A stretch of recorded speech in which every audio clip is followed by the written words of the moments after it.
हम डोगरास कह रहे हैं हमें दो हथियार, हमारी बनाओ एक आप यूनिट। हम बताते हैं कि कैसे कहां पर कोई हमारे आए हुए मेहमानों पर हमला कर दे और हमारे घरों में घुस करके वहां पे गन पॉइंट पर कोई किसी से रोटी खा जाए। हमारे हीरानगर से शुरू हुए थे, लगातार हमारे लोगों को ये मारे जा रहे हैं, काटे जा रहे हैं और हमें सिर्फ बयानबाजी देखने को मिलती है कि अभी हमने ये कर दिया है, अभी देखिए समाप्त हो जाएगा। या तो कहना नहीं चाहिए, करके दिखाइए। हमें महसूस होना चाहिए, लोगों को अपने आप लगना चाहिए अब हम सुरक्षित हैं।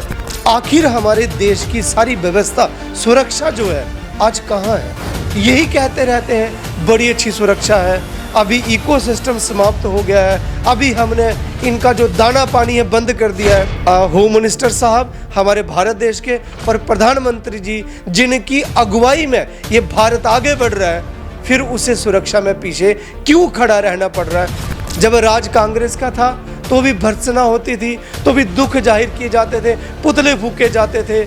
आज भी वही हो रहा है। फिर बदलाव क्या आया? फिर नया कश्मीर बना कहां से? नया भारत आया कहां से? हुआ कहां से? ये हमारी जान माल का मसला है, हमारी आंतरिक सुरक्षा। और हमें पता है किया किसने है, हमें इसका जवाब चाहिए, हमें इसका इंतकाम चाहिए और ये जड़ से समस्या समाप्त होनी चाहिए थी। इस प्रकार की कोई बयानात दे देना, दोष मर देना किसी और पर, ये बिल्कुल अच्छी बात नहीं है। काम करके दिखाइए और अगर नहीं होता तो फिर चले जाइए, फिर देश को बरगलाओ मत ना। अपने धरती पर अमेरिका ने कभी कोई वो लड़ाई लड़ी नहीं और हमें अपनी धरती पे शहीद हुए जा रहे। मैं कहता हूँ हमें करिए स्ट्रेंथन, हम चलते हैं, हम अपनी जान को लगाते हैं दांव पर, लेकिन आप नहीं करेंगे ना।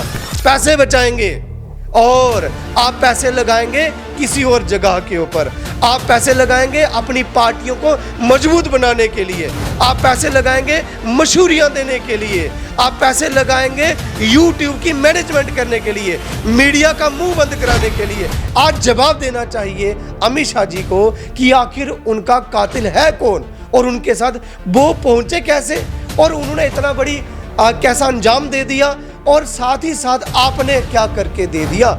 इस समय के जो जम्मू कश्मीर के हालात हैं वो आप सब जानते हैं और इस समय आपको बताते चले जो कल एक वाकया पेश आया, यहाँ पर पहलगाम में टूरिस्ट घूमने गए थे, वहाँ पर मिलिटेंट द्वारा अटैक किया गया। उसी पर हम बातचीत करने के लिए हमारे साथ संदीप संभयाल जी हैं डोगरा स्वाभिमान संगठन से। सर, किस तरह से देखते हैं जिस तरह से टूरिस्ट घूमने जा रहे हैं कश्मीर में, जम्मू कश्मीर में आते हैं, घूमने के दौरान वहाँ पर एक अटैक होता है, मिलिटेंट अटैक होता है, जिसमें देखा जाता है कि फैमिली उनके सामने नाम पूछ पूछ के, धर्म पूछ पूछ के गोली मारी जाती है। किस तरह से देखते हैं? लक्ष्मण जी, जो घटना है ये पहलगाम वाली, ये बहुत ही निंदनीय है, बहुत ही क्रूरतापूर्ण वाली ये घटना है और इसमें कोई शक नहीं कि इसमें हमारे देश का जो मान सम्मान है वो घटा है। ये हमारे भारत के स्वाभिमान के ऊपर हमला है। भारत की जो भारतीयता है उसको समाप्त करने के लिए उन कायर लोग ही कहेंगे, क्योंकि निहत्थे लोगों पर हमला करना, किसी के बच्चे के सामने उसके पिता को कत्ल कर देना, किसी पत्नी के सामने उसके पति को आप कत्ल कर दें और फिर कहेंगी आप एक बहुत बड़ा कोई काम करके आए हैं, तो इससे बड़ा शर्मिंदगी वाला काम कोई हो नहीं सकता। मैं तो दाद देता हूं कश्मीर के लोगों की जिन्होंने बड़ी मजम्मत की है, पूरे भारत में उसकी मजम्मत हुई है, बड़ा रोष लोगों ने जाहिर किया है। सांबा भी बंद रहा, जम्मू भी बंद रहा, लगभग जम्मू कश्मीर के सारे हिस्से बंद रहे, इसी वजह से कि उन लोगों को जो चुन चुन के मारा गया है बहुत गलत है। मतलब हमारे पास कोई शब्द ही नहीं है उसको वर्णन करने के लिए कि आखिर उनके साथ उनको जो पीड़ा दी गई, दुख दर्द दिया गया, जो चोट पहुंचाई गई है, जो आघात दिया गया है, वो कभी नहीं भर सकता। और सबसे बड़ा जो सवाल यहाँ पर उठता है लक्ष्मण जी, वो उठता है कि आखिर हमारा देश, आखिर हमारे देश की सारी व्यवस्था, सुरक्षा जो है आज कहाँ है? ये कहा जाता था एलजी साहब जी के द्वारा कि जब रजनी बालाजी का एक कांड हुआ था कश्मीर के अंदर, उनको भी तो नाम पूछ करके मारा गया था। उनको भी ये कहा गया था कि आप एक विशेष धर्म के हैं, आपका इधर आना नहीं बनता, और पॉइंट ब्लैंक रेंज से उनको हिट किया गया था। बहुत ज़्यादा उसके लिए रोष प्रदर्शन हुआ था। पाकिस्तान मुर्दाबाद भी हुआ था। सबक आज तक पाकिस्तान को नहीं सिखाया। आज तक वो पाकिस्तानी लोग यहाँ हमारे पूरा इंटरनेशनल बॉर्डर क्रॉस करके ये पूरे जम्मू वाले इलाके, सांबा और कठुआ वाले इलाके, या वहाँ कश्मीर तक चले जाते हैं, और हम यही कहते रहते हैं बड़ी अच्छी सुरक्षा है, अभी इकोसिस्टम समाप्त हो गया है, अभी हमने इनका जो दाना पानी है बंद कर दिया है। ये सब कुछ कैसे? या तो कहना नहीं चाहिए, करके दिखाइए। हमें महसूस होना चाहिए, लोगों को अपने आप लगना चाहिए अब हम सुरक्षित हैं। यहाँ कठुआ में इतने हमले हो गए, इतने ज़्यादा एनएसजी के कमांडो भी आपने उतारे, आपको आतंकवादी नहीं मिले। फिर वो आतंकवादी पबजी टाइप खेलते हुए वो जथाना चले जाते हैं, फिर वहाँ से गायब हो करके हमारे ही भाइयों का कत्ल करके आगे बढ़ जाते हैं, फिर और आगे चले जाते हैं, पता नहीं कहाँ, बसंतगढ़ में, डुड्डू में, वहाँ से होते हुए कहीं बनी के इलाके में, वहाँ से फिर एक कोई खबर आती है हमारे उधमपुर की पहाड़ियों में मिले, और फिर हमला हमें देखने को मिलता है पहलगाम में। आखिर हो गया है सुरक्षा व्यवस्था को, और सुरक्षा का जिम्मा जिनके हाथ में है, होम मिनिस्टर साहब हमारे भारत देश के, और प्रधानमंत्री जी जिनकी अगुवाई में ये भारत आगे बढ़ रहा है, फिर उसे सुरक्षा में पीछे क्यों खड़ा रहना पड़ रहा है?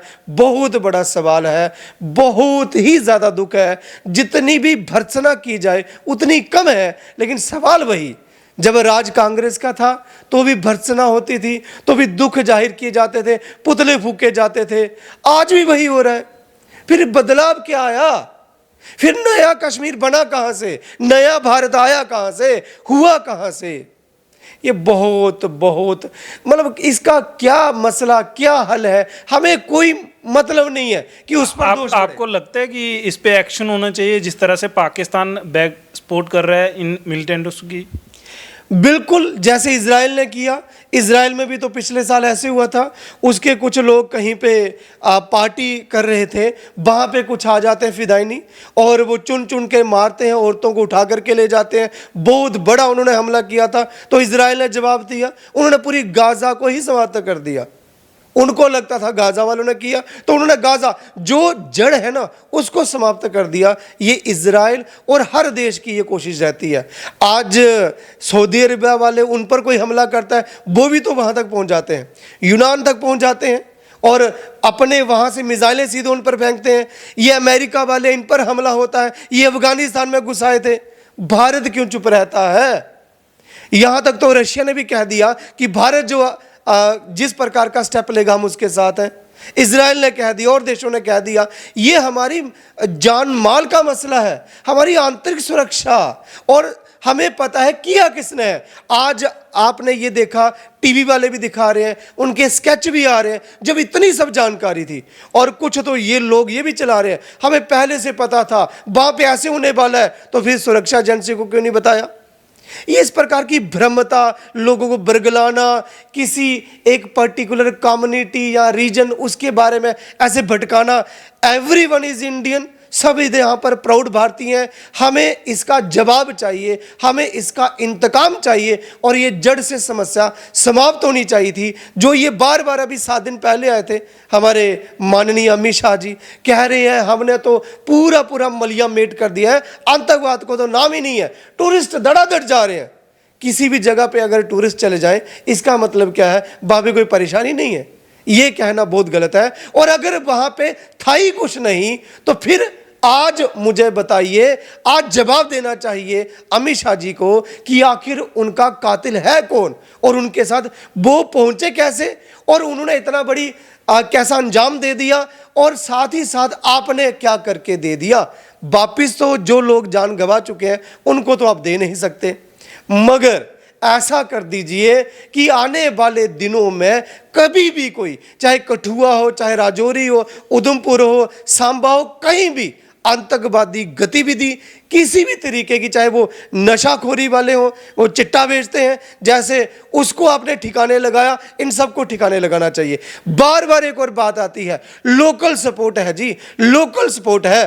तो यही लोग कहते थे जो आज सत्ता में, कहते हैं हमने वो बंद करके, नोटबंदी करके हमने तो कमर तोड़ दिया आतंकवाद की, हमने तो उनका हुक्का पानी बंद कर दिया, हमने ओवरग्राउंड वर्कर को नेसा नाबूद कर दिया। आज पैदा कैसे हो गए, उनको कैसे सप्लाई हो गई, उनको हथियार कहां से मिले? और वो आतंकवादी आज अभी 24 घंटे होने को है, एक भी पकड़ा गया, एक भी मारा गया, एक का भी ठिकाना पता चला? कितनी कमजोरी आ चुकी है। हम देखा जाए तो स्केच बन चुके हैं, हाई लेवल पे मीटिंग हो रही है, जिस तरह से निगरानी यहाँ पर पीएम मोदी भी रख रहे हैं और अमित शाह भी यहाँ पर आए हुए हैं, सुरक्षा बलों के साथ, पुलिस के साथ मीटिंग हाई लेवल की जा रही है। क्या लगता है कि बड़ा एक्शन होने जा रहा है जिस तरह से आश्वासन दिया? नहीं, हमें कोई उम्मीद नहीं है कि कोई बड़ा एक्शन होगा। हाँ, बड़ा एक्शन कर रहे हैं, चलो हम पीओके लेते हैं, हम आपके साथ हैं, और उनको खत्म करिए। ये मत दिखाइए, टीवी में दिखा करके एक्शन कोई नहीं होता। एक्शन लगना चाहिए कि हुआ है, महसूस होना चाहिए और पता चलना चाहिए। जो हमारे दुश्मन है ना, वो पैदा होने से पहले ये सोचें कि हमें नहीं जन्म लेना, नहीं तो वहां जाएंगे तो हमें वो जानू में पहुंचा देंगे। ऐसा मैसेज होना चाहिए, वो नहीं हो पा रहा ना। सुरक्षा जो है भारत की कमजोर हुई है, और तो और जर्नल तक बोल रहे हैं, रिटायर्ड जर्नल टीवी में बोल रहे हैं, चिल्ला रहे हैं 1,80,000 जो हमारे सिपाही हैं, वो उनकी कमी है। हमारे भारतीय जो फौज है उसमें फिर कैसे वो जाके किसी इलाके को छानबीन करेंगे, अपनी ड्यूटी भी प्रॉपरली परफॉर्म करेंगे? उनका एक सिस्टम होता है काम करने का, उसको चला पाना बहुत ही उनके लिए मुश्किल हो रहा है। और ये पैसे बचा रहे हैं, पैसे बचा रहे हैं। और यहाँ पे इन्होंने ला दिया बच्चों को वो अग्निवीर। अग्निवीर इतना कामयाब था तो आज कोई बताता, आपसे कोई एनकाउंटर ही नहीं हो रहा है, कामयाबी पिछले सालों से नहीं हो रही है। 1 साल हो गया जब इलेक्शन चल रही थी लोकसभा की, तब से ये मशेडी से शुरू हुए थे, हमारे हीरानगर से शुरू हुए थे।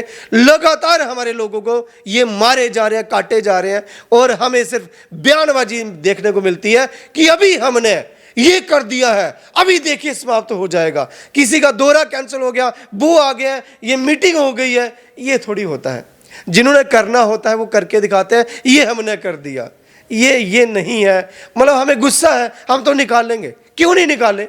आखिर इनसे नहीं पूछेंगे, वोट दिए हैं तो किससे पूछेंगे? जो जिम्मेदार है उसको जवाब देना ही पड़ेगा, और जिम्मेदार हमारे प्रधानमंत्री जी हैं और अमित शाह जी होम मिनिस्टर साहब हैं, इसमें कोई शक नहीं। और हमारे राजनाथ सिंह जी भी हैं जो डिफेंस मिनिस्टर हैं। और बाद में इस प्रकार की कोई बयानात दे देना, दोष मर देना किसी और पर, यह बिल्कुल अच्छी बात नहीं है। काम करके दिखाइए, और अगर नहीं होता तो फिर चले जाइए, फिर देश को बरगलाओ मत ना। और आज भी हम इसी उम्मीद में लगाए बैठे हैं। हम भी कह रहे हैं, हम डोगरास कह रहे हैं, हमें दो हथियार, हमारी बनाओ एक आप यूनिट। हम बताते हैं कि कैसे कहां पर कोई हमारे आए हुए मेहमानों पर हमला कर दे और हमारे घरों में घुस करके वहां पे गन पॉइंट पर कोई किसी से रोटी खा जाए।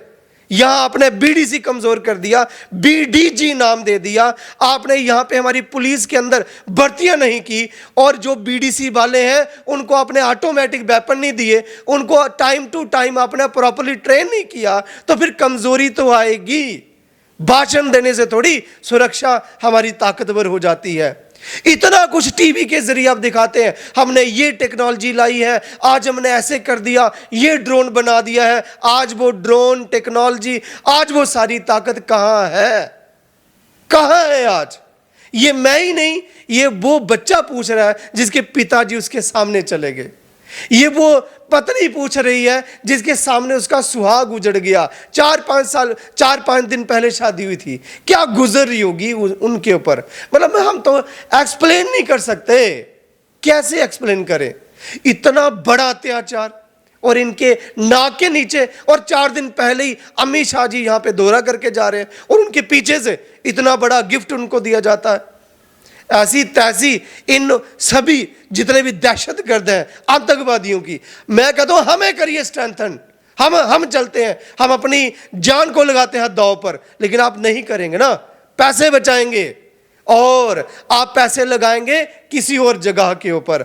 आप पैसे लगाएंगे अपनी पार्टियों को मजबूत बनाने के लिए, आप पैसे लगाएंगे मशहूरियां देने के लिए, आप पैसे लगाएंगे यूट्यूब की मैनेजमेंट करने के लिए, मीडिया का मुंह बंद कराने के लिए। जैसे आज कठुआ की घटना हुई, वो भारतीय जनता पार्टी वालों से सवाल क्या पूछ लिया, उस पर जानलेवा हमला हुआ और किया भी भारतीय जनता पार्टी वाले ने। क्या कभी आपने आज तक पहले 70 साल पहले पीछे ऐसे देखा था किसी पत्रकार के ऊपर कोई सत्ताधारी हमला कर दे? और अगर किया हो तो उसे सजा होती थी। आज तक उन व्यक्तियों के ऊपर एफआईआर नहीं हुई। वो पत्रकार का कसूर ही क्या था? यही उसने पूछा कि भाई जो जिम्मेदार है, आखिर आप एक तरफ कहते हैं कि सुरक्षा बड़ी मजबूत है, वो व्यक्ति आतंकवादी यहां से क्रॉस करके वहां कैसे पहुंच गए 700 किलोमीटर दूर? उनको किसने वो रास्ता दिया ये कह के कि लोकल सपोर्ट? तो आपने उनको दबोचा क्यों नहीं? लोकल सपोर्ट थी। आपने पत्थरबाजी को कंट्रोल कर लिया, लोकली करते थे पत्थरबाजी, वो कैसे कंट्रोल हो गई? ये मतलब दोगली बातें, बरगलाना, किसी पर दोष मत देना, कब तक बचोगे? भगवान भी इंसाफ करने वाला है। भगवान ना करे किसी के घर का कोई व्यक्ति ऐसे जाए। जब इनके घरों का जाएगा ना, शायद फिर इनको समझ आएगी कि क्या होता है किसी का घर बार बर्बाद हो जाना। लक्ष्मण जी, जितनी इसकी निंदा की जाए, और बड़ी हमें तो शर्म आती है कि ये क्या शब्द रह गए हैं आज हमारे भारतीयों के पास। निंदा, निंदा। ये था ना अमेरिका, उसने देखा लादेन को घर में घुस के मारा उसने। अपने धरती पर अमेरिका ने कभी कोई वो लड़ाई लड़ी नहीं, और हम अपनी धरती पे शहीद हुए जा रहे हैं। या तो सीधे बोल दो जंग चल रही है जी, शहीद हो रहे हैं, कोई चक्कर नहीं। अरे अपने घर में बैठे बैठे कोई घूमने जा रहा है, वो बंदा बेचारा मर जाता है, और हाँ आप देखते रहते हैं ऐसे ही। इतना बड़ा ताकतवर देश है, और फिर कैसी ताकत है जी जो हमें हमारी जान गंवाने तक इस प्रकार के हालात पैदा कर देती है। तो बहुत बहुत ज़्यादा शर्म है हमें इस एपिसोड के ऊपर। तो ये थे हमारे साथ संदीप संब्याल जी, जो कि डोगरा स्वाभिमान संगठन के सांबा के प्रधान है। और आपको बताते चले कि जिस तरह का ये वाक्य पेश है, पूरे भारतवर्ष में आंखें नम हैं, क्योंकि किसी ने अपने पिता को अपने सामने मरते हुए देखा है और किसी ने अपने पति को। क्योंकि ये वाक्य यो देखने लायक नहीं था जिस तरीके से वहाँ पर एक टूरिस्ट घूमने गए थे और उन पर अटैक किया गया। हालांकि इस पर बताया जा रहा है कि हाई लेवल की एक मीटिंग बिठाई गई है और उसमें चर्चा की जा रही है इस पूरे जो इंसिडेंट पर कैसे कार्रवाई होगी, कैसे इंतज़ाम किए जाएंगे, और उनको जो मिलिटेंट इसमें इन्वॉल्व थे उनको मौत के घाट उतारा जाएगा। OHN 24 के लिए लक्ष्मण शर्मा।